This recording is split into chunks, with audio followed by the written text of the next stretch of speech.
got some recovery tips for you.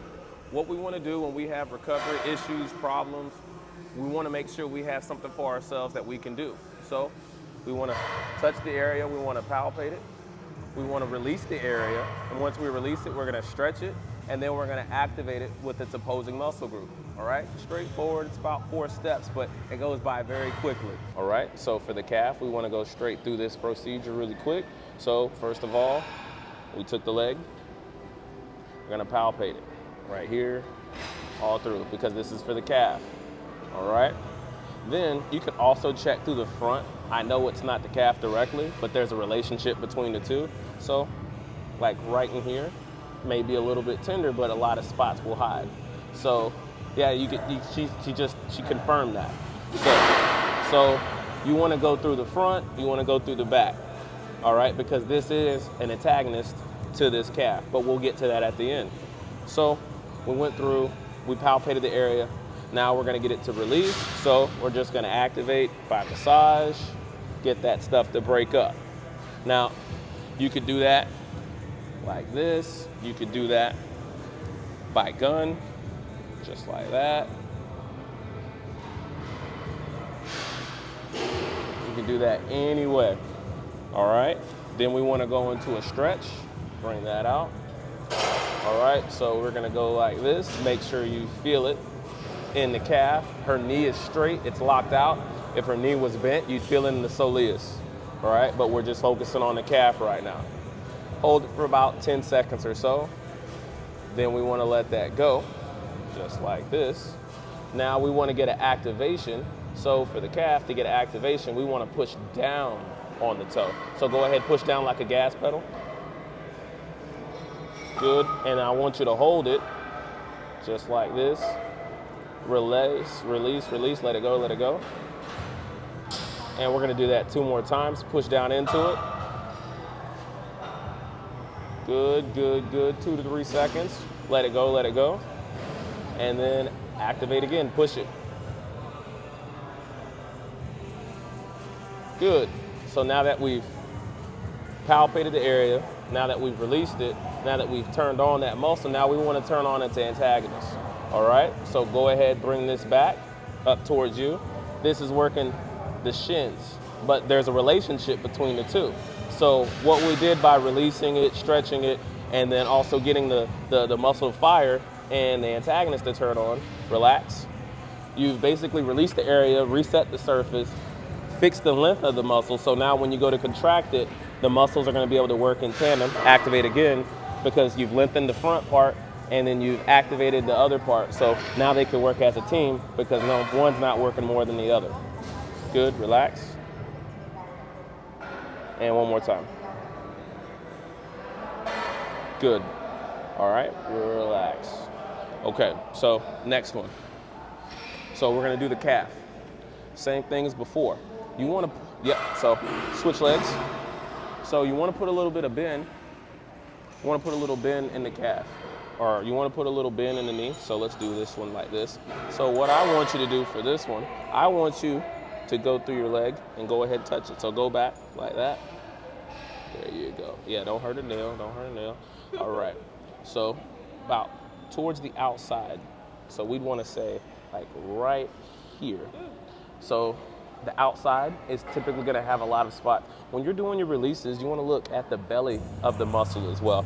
Typically work towards the belly and then work your way out towards the insertions, the attachments. But outside, there's typically always going to be a lot, just in general, because people want to turn their feet out, and then a lot more of the work of the quad goes towards the outside. So yeah. So we want to go ahead, we want to find the spot, we want to release it. You can do it by hand or, once again,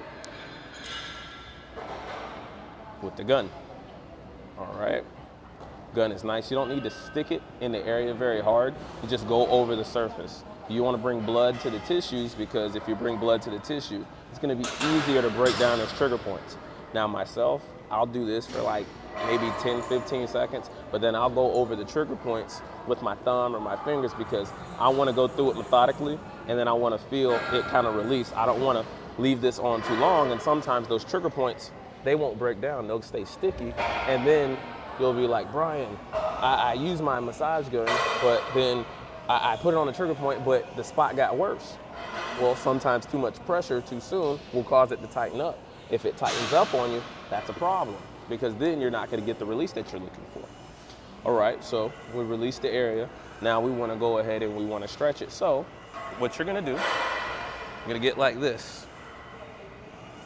And all you're gonna do is just kind of turn away from it and then activate your hamstring for this. So when you do it, even though you're in that quad position, you're gonna activate your hamstring, because by activating the antagonist, that'll get this to release as well. You don't always have to turn it on directly, all right? So go ahead, good, good, good, good, good. Are you getting a stretch? Is this starting to relax? Good, so she's squeezing on her hamstring to get her quads to release, okay? It's also stretching at the same time because you see it lifting out a little bit. All right, so then now you're gonna come back over, bring that around. All right, so she's just did that. Now we wanna go ahead and we wanna get the antagonist. Well, we got the stretcher. Let's go ahead and get this to turn back on. So all I'm gonna have you do is just push out with that leg. So just push out like you're doing this. So push out like that, okay? So just push it out.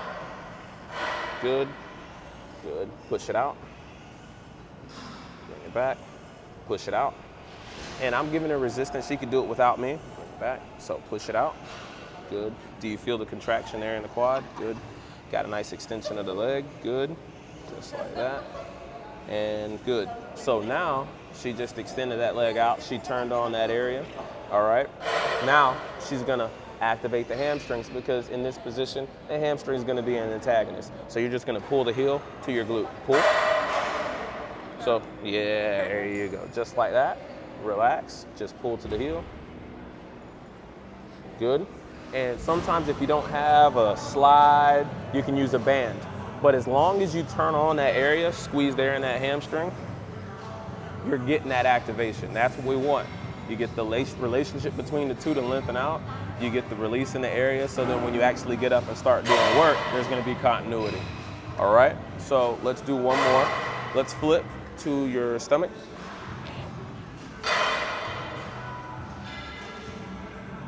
All right.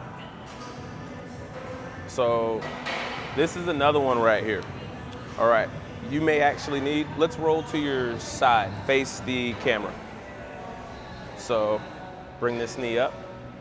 All right, so this one's a little bit better with your gun. So I'm gonna have her go ahead and take it.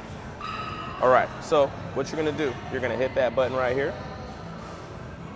And I want you to go over that TF, well, let's go over the glute right here. So what I want you to do, so you have different areas of the glute. You have the glute med and you have the glute max, all right? So the fibers, they run long, they run parallel. All we're gonna do is take them this way. So once again, this one, everybody's not gonna want to knee into their side with their hand. So I want her to be pretty efficient with this. So what you're gonna do, I want you to use this hand. Yeah. So grab it with a good grip and then keep the head like that, so then you can get underneath the tissues. So don't go directly flat, kind of put it on an angle a little bit. So, and then I want you to follow the contour of the area, good. And then you could go a little bit deeper, so you hit one line, boom, you go a little bit lower, like that, good. And then just keep going through. All right, and since she's already in this position and we want to get a little bit of activation, so she's gonna stretch, bring that leg up. You bring it up, yep, bring it up, but keep that knee bent. Bring it up as high as you can, good, just like that. So we're gonna do 2 for 1. I know we've jumped in our steps, but we wanna make sure we get everything in there since she's doing it by herself. All right, so she's keeping it in a stretch position. She can always pull on the leg with her opposite one, depending on, yep, she could always pull it up a little bit higher. Normally we'd have a mat and everything, but the turf is being nice today. It's not too itchy or anything. All right, so she's in stretch. She's in stretch right now. She's holding it up. Now what I want you to do, I want you to push down that way. So like you're stepping on the floor, but you're on your side. So push back down. Good. Bring it back up. Push it down. Bring it back up. And I want you to bring it, and you see how she's bringing it up past 90 degrees? That way she can actually engage the glute that she's trying to work on, okay? Push it back down. Good. Bring it back up. And make sure you're pushing through the glute as you're going down. Good. All right, so we did the release. We did a stretch. We held the position in stretch as we released it. We still activated to make sure the relationship's working. Now, she's gonna take her hand. I want you to put your hand right there because now we want to turn on the hip flexors. Give yourself resistance as you bring your knee up to that position it was just in. So bring that knee up and resist. Yep, all the way up to 90. There you go. And then that turns on the hip flexor. So typically there's a relationship between those two. Push it back down. Do it like 3 or 4 times. Push it back up, resist. Good. And make sure you breathe too. Don't hold your breath while you're doing it because yeah, a little bit. We saw a lot of teeth. That's how we know, or we see the blowfish happen. And one more. Good. Good, good, good. All right. Come on up. How you doing on time? Okay, all right, let's do one more then. So another one that's really good, I want you to turn so your back is facing that camera. All right. So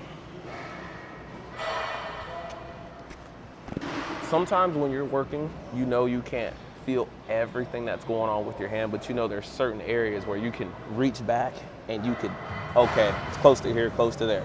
So when you don't have someone to work with you, you have to use the foam roller, all right? So let's just go through the back. She's just touching just as if anything was going on, let's say right here. We're gonna go right here. It's not the worst spot, but compared to the other spots I just touched, it was a little bit more engaged. All right, so let's see if she has the ability to reach it with the gun first. Let's see. See if you have the ability to reach it with the gun. Let's see how her technique is. And how's that feel for you? Are you able to manage that, or is that difficult on your wrist? It's not too bad. It's okay, but we don't want to put too much stress on you while you're trying to do recovery work, because then that's more information the body has to deal with. So go ahead and place that down. Thank you. So you're gonna use that foam roller. All right, are you familiar with the foam roller? All right, so I want you to go over that spot. So go ahead, lay down on it. All right, and then just go over that spot. And I want you to turn a little bit towards it. So you're gonna turn that way. And then I want you to bring your arms up above you, okay? And then I just want you to go over that spot. So arms up above the head, so it makes that area exposed a little bit more above the head. There you go. And there you go. And then just go back and forth. You don't have to go full extension of the hips, but slowly back and forth, slowly back and forth. A nice, like, it's an inch or two, that small little range you want to be in. There you go. Breathe though. It's that breathing. You have to breathe. If you start holding your breath, you're going to start pushing a lot of blood to a spot, and it's good for a second, but not for a prolonged period. There you go. So we found correspondence with the spot that I was messing with earlier. Okay, good. Relax, relax, relax. So what you can do, I want you to flip over, and you're gonna have your hips on top of the foam roller. Yep, yep, yep. And then I just want you to completely collapse over that. So I just want you to be like that. Yep, and then just sink. So what we're doing is a positional release right now. You can do this with the foam roller. Do you feel a slight stretch starting to come through? I know it's not as high as a ball, but we'll also do that too. You're getting a positional release right here. So we're getting this area to lengthen out. Once it lengthens out, then we're gonna come back and we're gonna activate it. So remember, ball's a little bit higher, you'll get a deeper release, but sometimes there may not be a ball available, so you use this. And maybe you put this on top of a table, and then you let the legs hang a little bit, and you just have to make sure it's comfortable underneath your hips, because you don't want to cut off circulation. You know, breathing is important. It's a good thing. So we want to make sure we do that. So she's been here. So a positional release like this, since it might take a while for the tissues to separate, Give it about 30 seconds to 60 seconds. All right, so we're about close to that. Come on back. I'm gonna take this from you. Now, so I want you to go back to your stomach. Place your hands out here in front of you like this. All right, so the area was on this side, all right? So I want her to activate her opposite leg. Yep. So she's gonna activate the opposite because it works on a crisscross right here. So go ahead, lift that leg up in extension, keep it straight. So keep it straight for me, lift it up, just like that. All right, bring it back down. Activate, yep. So I can feel it right here in that area where she just released. Go ahead, lift again. Good, bring it back down. Activate, bring it back down, and then activate, hold it. Bring it back down. Okay, so now that we got that spot to go, same thing as before, we're gonna go ahead, I'm gonna ask her to contract her abs. So just do a squeeze on the abdominals. So under here, you can feel it. She's doing it right now. You're gonna have to just believe her, but squeeze, good, and then let it go. Squeeze, let it go. And again, squeeze, let it go. So right there, you just got, basically you've got the activation, you've got the lengthening, you've got the release, and then you've got both sides being worked. All right, so definitely, so come on up. So by doing those couple areas, how do you feel? Good. Simple stuff. Now, if you have bigger problems, then we need a better assessment. But this is just something to keep you moving forward and keep you active and keep you on the gym floor while you're doing your thing. So we want to give you easy things to do, to execute, so you don't have to depend on people like me all the time. But if you do need someone like me, that's why I'm here. Keep it locked.